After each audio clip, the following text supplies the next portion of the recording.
Okay, welcome back to limbo, really, between projects. Yeah, SR250 is all done. I say all done, I still need to get it MOT'd. I think I'm going to try and get an MOT on it. That's just going to probably improve the chances of selling it, I think, with an MOT on. And I want to make sure it passes the MOT and that it's all safe and good. But I've literally not had a chance to do anything with it. It's been mad at work, so I've not had a chance to put it on eBay or even list it or even figure out how I'm going to, book or get it to an MOT. I might have to insure it short term and ride it myself. So yeah, all those things, just not had a chance to do it. I've literally been at work, coming home and doing a few bits on the Jen's Triumph America, which wasn't really going to make a video, but I think it has now. It's kind of developed a little bit more than we thought it was going to. Not massively, but it's been a week since I put a video up, so why not? Yeah, so a little bit of background. It was basically just a full service. Jen took it off the road sort of when the winter got pretty bad and she didn't want to ride in the cold anymore. So it was due for a service then. We got the money together to get all the consumables, so it's had its oil, filters, brake fluid needed doing, valve checks, but they were all in tolerance, so that was pretty cool. If they hadn't been, that would have the first time I've done the valves on this type of bike. Mine were in tolerance last time, and so were this one, so that still waits for another video. I haven't had to do a video on that. Yeah, we were looking at a few of the sort of cosmetic-y type things that needed doing, and a few of the, what would you call it, comfort changes she wanted to make to it, and a few, yeah, bits and bobs here and there that needed replacing. As I said, I wasn't going to film it, so I'm kind of going to be showing you now halfway through when I've decided to film stuff, if that makes sense. So there won't be as much of the processes I've been doing. I just kind of came home after work, did a few hours in here without even putting the camera on, so I apologise for that, but let's bring you up to speed as to where we are with it now. Okay then, so you might have seen in the last couple of SR250 videos this up on that stand there in various states of undress. That was me just getting ahead of myself and getting ready to do things. As I say, initially it was just first and foremost sort of a fairly comprehensive service. The brake fluid needed changing. The front brakes were pretty spongy, so I flushed the front brakes, got those nice and firm, cleaned up the calipers. Obviously oil, filter, air filter, re-washed and re-oiled, but that needs to go back in yet. Spark plugs. We also had to do the valve clearances this time. They're all in spec, so that was pretty lucky. So then it was just like a few of the minor sort of cosmetic things she wanted doing. I mean, number one, the gaiters we had on before were quite cheap gaiters, and after about 3,000, 4,000 miles, they'd split and perished anyway. So we've got some slightly better gaiters on. So they're back on. As I say, brakes done. Not sure about the clock here. I've just clipped it onto the handlebar for now, but I was moving stuff around. I might relocate this and revisit that a little bit. The main thing was the bars. She's now gone for like some tracker bars, sort of a much flatter, low profile bar. They certainly look a lot nicer. When I'm sitting on the bike, it's a much more natural, nicer, slightly more aggressive stance. So we've got those on. Those were, we did like the Biltwell trackers, but they're a little bit more expensive than we really wanted to spend. So we got these, which are very similar kind of dimensions, from Custom Chrome, and just powder coated in black. And yeah, they're lovely. So they're on. Probably one of the main things we've done is go for some progressive suspension and slam the rear down a fair bit. It was the shocks that were on there originally were my Triumph Bonneville SE shocks. Although they are slightly shorter than the T100 shocks, they're still a fair bit taller than the standard America ones. The ones that came on this bike were just really rusty and naff and horrible, so we took those off and just put the SE ones on for a bit of a short-term fix. But I really wanted to I've always wanted to slam the bike down a bit lower, just to sort of improve the stance. So we've got these bad boys, which are progressive 440s, 11-inch shocks. So we've dropped it by, I'm trying to remember what the original specs were. Is it about an inch and a half from a shorter shock? Off the top of my head, I've completely forgotten. It's been a long day. But that's, yeah, fairly well slammed, although we've sat and bounced up and down on it. We're not bottoming out. But it just, I think, stops you having that big old gap from underneath here, and they just look cooler, and they're a better shock anyway.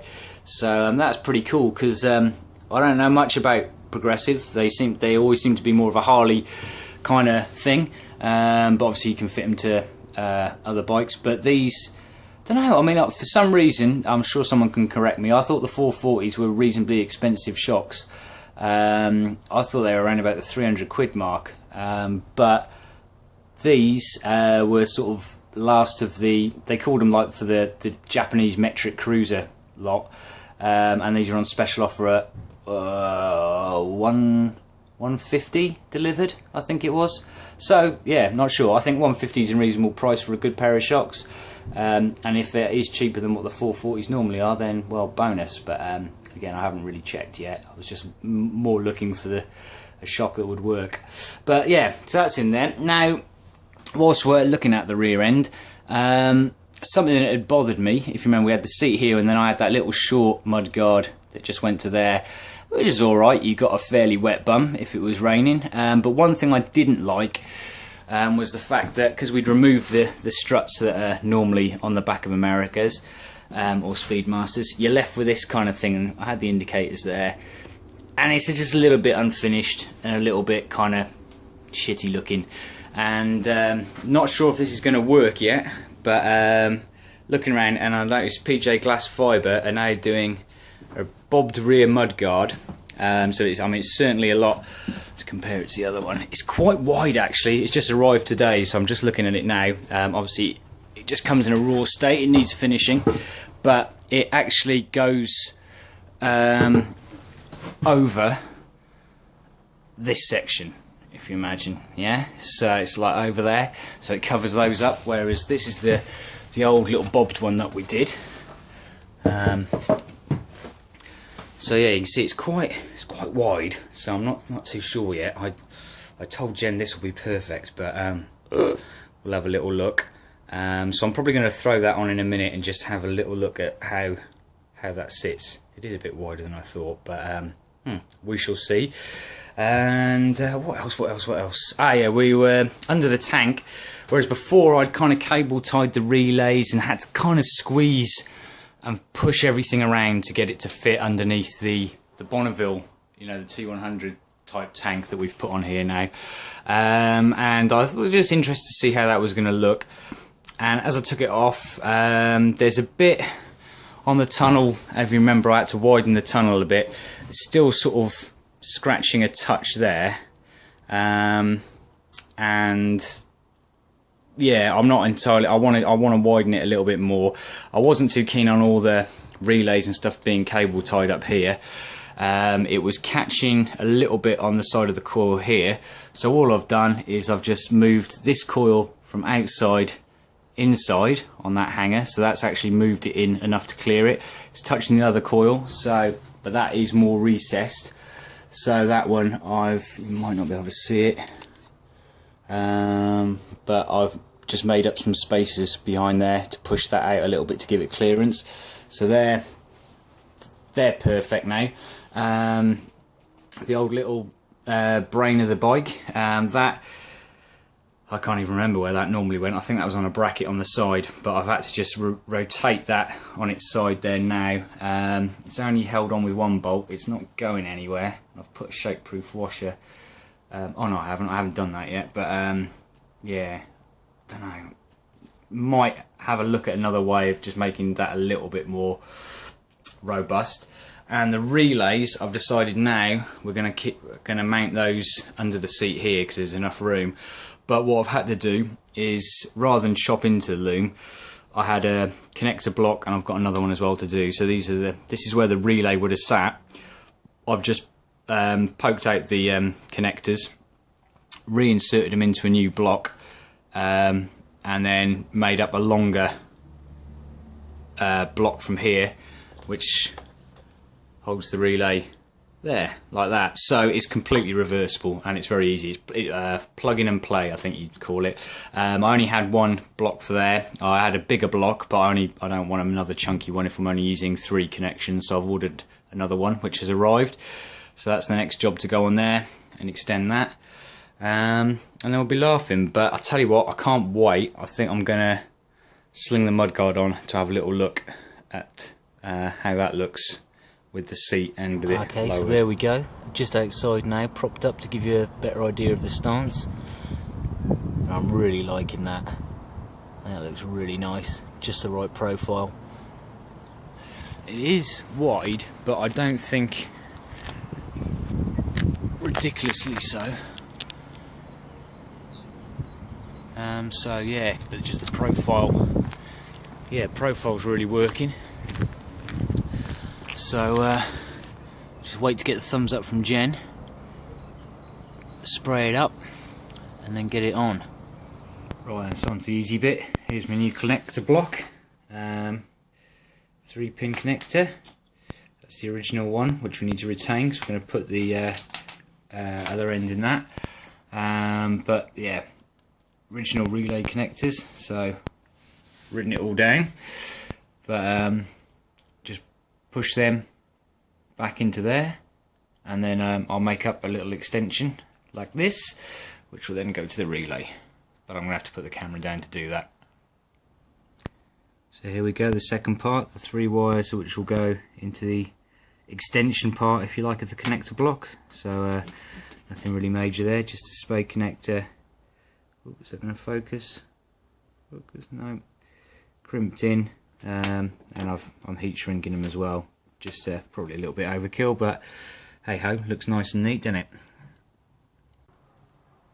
Alright then, so we're connected there, sleeved, and all runs under here, where I'll secure those down so they don't rattle around underneath the seat later. Got to put the air filter and whatnot back in after it's been re-oiled.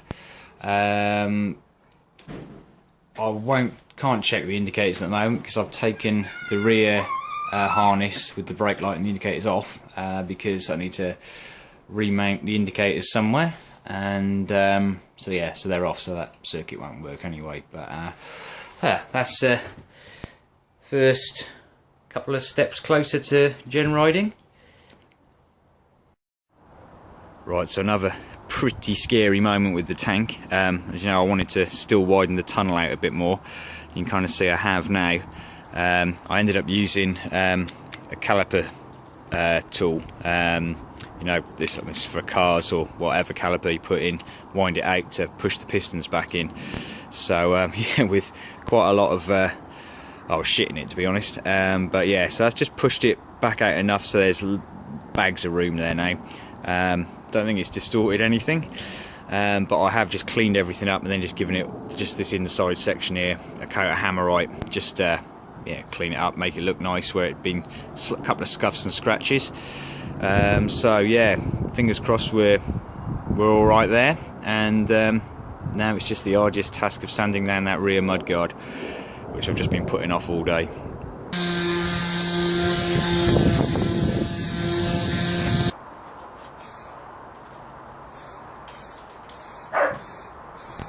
Okay then, a bit more bits and piecery, but I've just got back from work and the light had arrived and the number plate lights, so I've just drilled that and put that on there now.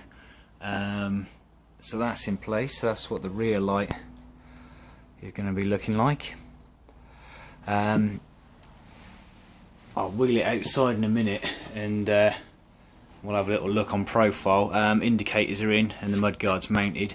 I did have these little spaces to go over here just to neaten it up. Unfortunately there's not enough length on the thread of the stem there to do it, so it looks a little bit agricultural. I've had to put a nut on there because obviously this screws into the frame, and you know what it's like, sod's law, you're not going to get the exact amount of turns in, so once that's in there I need to have a nut there that I can just nip up and tighten it so it's in the right place. Does that make any sense to you? So yeah, so I'm not 100% happy with that.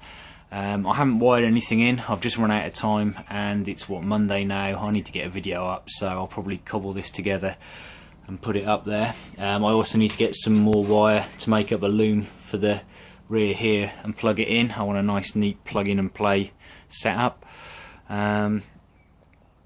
So there we go. I've purposefully actually left a bit of a gap here. Tell you what, let's wheel it outside and have a look. There we go, a bit more space around it so we can see how it's sitting now.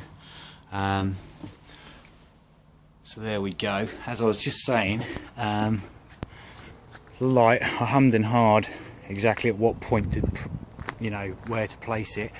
And I quite like there. It's very visible, and I'm also erring on the side of caution. If this doesn't turn out to be enough clearance, because this is about as low as I feel I can get away with, and that might be too low. I'm not sure yet, but we can always chop a bit off, because obviously we get a lot more height here and clearance, so we're just going to have to suck it and see a little bit with that. But overall I think it's a much nicer stance. Let's just hope it all works out okay. Right then, so Can't wait to ride it with you now. there we go, that's it for tonight. It looks like it's about to rain, so we're going to get the bikes in, and I'll have to just wire it up tomorrow night after work. But, Hurry, hurry, hurry! she's dying to ride it, but yeah, sorry it's a bit of a bits and pieces video, but that was just wanted to get one up there, 'cause it's what, Monday. Get one up there, love. Get one up there. It's Monday, so it's been over a week, so there we go. Until next time, see you then. Thank you, thank you.